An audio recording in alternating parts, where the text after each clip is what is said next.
আপোনালোকৰ ঘৰতো ভঙা টাইলছবোৰ য'তে ত'তে পৰি আছে নেকি? যদি পৰি আছে, তেতিয়াহ'লে আপোনালোকেও এনেদৰে সুন্দৰ সুন্দৰ টাইলছৰ টাব বনাই ল'ব পাৰে। আমাৰ ঘৰত থকা টাইলছৰ টাববোৰ দেখি আপোনালোকৰ কোনোৱে সুধি থাকে, বাইদেউ আপোনালোকৰ ঘৰত ইমান সুন্দৰ সুন্দৰ টাইলছৰ টাববোৰ আছে, এই টাববোৰ কোনে বনাইছে আৰু কেনেকৈ বনাইছে? অকণমান ক'বচোন। সেয়ে আজি আপোনালোকক এয়া অকণমান দেখুৱাই দিছোঁ। আমাৰ ঘৰত থকা টাইলছৰ টাববোৰ মোৰ মানুহজনে এনেদৰে নিজেই বনাইছে, তাকো ভঙা টাইলছেৰে। এয়া তেওঁ 4খন টাইলছ এটা শ্বেপত সুন্দৰকৈ কাটি ল'লে। আৰু এখন টাইলছ তেওঁ কাটিছে, এইখন টাইলছ একেবাৰে ভঙা টাইলছ। এইখনত আকৌ তেওঁ এটা ফুটাও ৰাখিছে। মানে টাব এটা হ'বলৈ 5খন টাইলছৰ প্ৰয়োজন।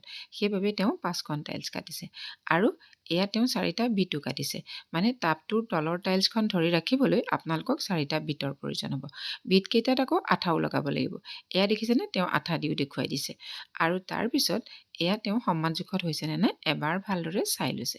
আৰু এতিয়া তেওঁ এয়া চিমেণ্ট আৰু বালি মিহলি কৰিছে। মানে টাইলছ কেইখনো ঢালাই দিব লাগিব।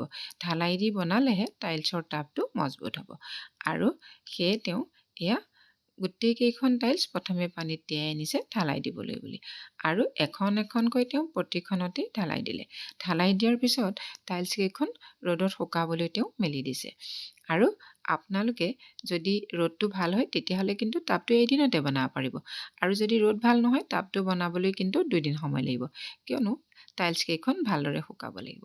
আৰু এয়া শুকোৱাৰ পিছত তেওঁ টাইলছ কেইখন উঠাই আনিলে আৰু টেপ মাৰি এয়া তেওঁ এটা টাবৰ শ্বেপত ৰাখি ল'লে।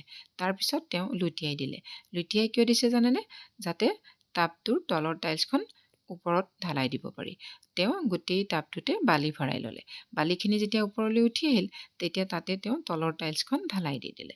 আৰু সমান জোখত সুন্দৰকৈ ভিতৰখিনি ঢালাই দি দিলে।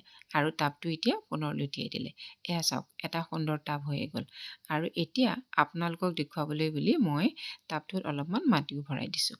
আৰু এই টাবটোত যে ফুলেই হওক নাইবা পাচলিয়েই হওক বহুত সুন্দৰ হয় জানেনে? কিয়নো এই টাবটোত যথেষ্টখিনি সাৰ মাটি ধৰে।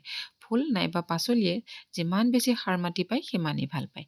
আৰু এয়া এনেদৰে আপোনালোকেও ভঙা টাইলছেৰে ঘৰতে সুন্দৰকৈ টাইলছৰ টাব বনাই ল'ব পাৰিব। এয়া দেখিছেনে ইমান সুন্দৰকৈ ফুলবোৰ ফুলিছে? ঠিকে আছে, ভিডিঅ'টি ইমানেই আছিল। ভিডিঅ'টি চাই কেনে পালে জনাব। আজিলৈ আহিছোঁ। আপোনালোক ভালেই থাকক, কুশলে থাকক। ধন্যবাদ।